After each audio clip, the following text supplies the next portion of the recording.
Trois de Thuis vertelt het verhaal van tienduizenden evacuees die in de oorlogsjaren een tijdelijk thuis vonden in Friesland. Verhalen uit het hele land vormen de kern van de tentoonstelling, ingebracht na een oproep in september 2024 vanwege 80 jaar bevrijding. In de tentoonstelling ontdek je hoe Friese gastgezinnen en ontheemde families elkaar ontmoeten, soms voor even, soms voor het leven. Foto's, objecten en getuigenissen brengen deze bijzondere ontmoetingen en blijvende banden tot leven.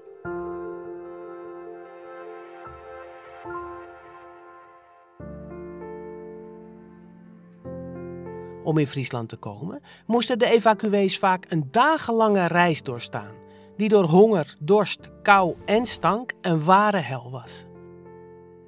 Veel reizigers, vooral ouderen en kinderen, bezweken aan ziekten en ondervoeding. Het jonge gezin Kouwmans uit Roermond reisde opeengepakt in een ijskoude wagon naar Leeuwarden. Kleine Wim had het zwaar en kreeg een dekentje tegen het rillen. Iemand anders had het niet meer nodig. Wim werd zorgvuldig in het dekentje gewikkeld dat ook de 5 baby's die na de oorlog werden geboren zou verwarmen. De tocht was zwaar. Voor de 7 maanden oude Wim zelfs te zwaar. Kort na aankomst in Leeuwarden overleed hij, terwijl het leven en de zorg voor elkaar doorging. Bij de familie Kooistra in Huizum werden ze met open armen ontvangen. Als wij een boterham hebben, hebben jullie een halve, zei vader Kooistra. Filomeen kreeg bij haar geboorte een knuffelbeertje van haar oma. Het beertje ging overal mee naartoe en ook naar Friesland. Ik vertelde hele verhalen aan mijn knuffelbeertje, zegt Filomeen. Terug in Roermond liet ik het zien wat de Duitsers hadden aangericht. Zo kon ik mijn verhaal kwijt. Als tieners hadden Filomene en Wiebren Kooistra, de zoon van het Friese gastgezin, kort verkering. Na het overlijden van Wiebrens vader zochten de families weer contact. Er ontstond een warme vriendschap die leidde tot het huwelijk van Wiebren en Filomeen in 2008. Een mooie uitkomst van de evacuatie zoveel jaren daarvoor.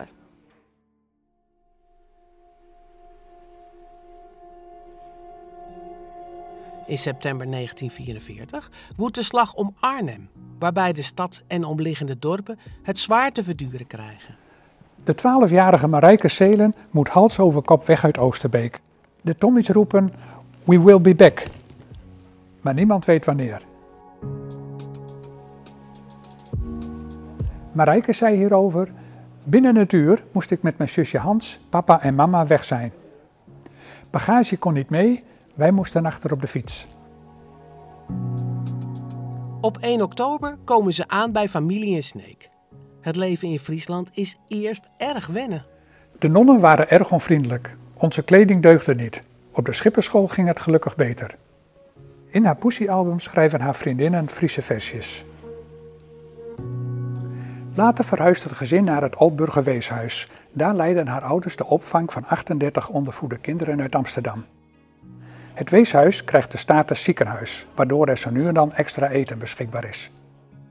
Goed doorvoed en met onvergetelijke herinneringen eindigde voor Marijke een periode van angst, samenhorigheid en onverwachte vriendschappen in het Friese Sneek.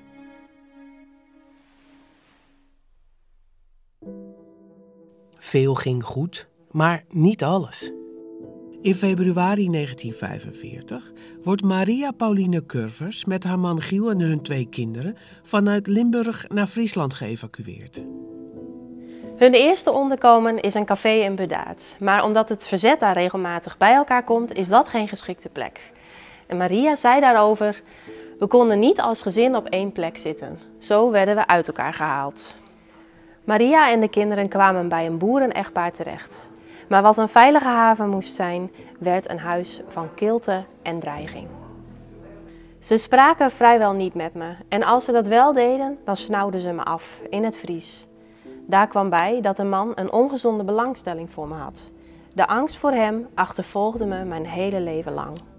Lang kon Maria er niet over spreken, maar uiteindelijk deelde ze toch haar verhaal.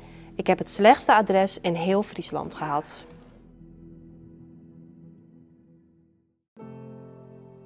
Terwijl de ouders zich zorgen maakten over huis en haard, zagen kinderen de evacuatie naar het platteland vaak als een groot avontuur.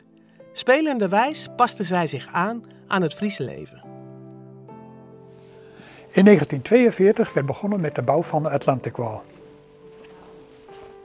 Daarom moest de 7-jarige Jan Klaas Grin met het hele gezin hun huis in IJmuiden verlaten. Ze kwamen uiteindelijk terecht op een grote boerderij bij Catrebra. Bij binnenkomst zei ik tegen mijn moeder: "Wat stinkt het hier? Hou je stil joh," was haar reactie. Het Fries vormde voor de evacuees een flinke barrière, maar de kinderen leerden de taal snel door met buurtgenootjes te spelen. Ook qua kleding was het in Friesland anders dan dat ze gewend waren. Wij liepen altijd in korte broek, maar hier hadden ze er zwarte kousen onder. Die had ik dus ook al snel aan. Na een half jaar was ik al een echte Fries. Hoewel hun huis in IJmuiden de oorlog overleefde, keerde de familie Grin er niet naar terug. Friesland werd hun nieuwe thuis.